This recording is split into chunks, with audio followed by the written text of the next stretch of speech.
आमदार महेंद्र दळवी यांनी पुन्हा एकदा सुनील तटकरे यांच्यावर जोरदार हल्लाबोल केलाय। कोकण विधान परिषदेची जागा तटकरेंनी गनिमी काव्यानं जिंकली असून कोकणातील जागा ही लढली गेली पाहिजे होती असंही दळवी म्हणाले।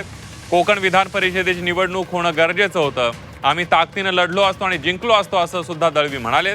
सुनील तटकरे यांनीच रायगडचं पालकमंत्रीपद अडवून ठेवल्याचा आरोपही केलाय। येणाऱ्या काळात तटकरेंना जनता उत्तर देईल असंही दळवी म्हणाले।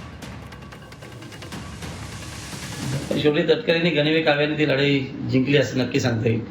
आणि म्हणून काल त्यांनी वक्तव्य केलं की एका मॅनात 2 तलवारी राहत नाहीत, मी 4 ठेवतो। येणाऱ्या काळामध्ये जनता नक्की दाखवेल एका मॅनात किती तलवारी राहतात ते। तटकरे उपरोक्त बोलत आहेत, खरं तर त्यांना शोभने निश्चित नाही आहे। राजकारणामध्ये गिव्ह अँड टेकची परिभाषा वापरली पाहिजे।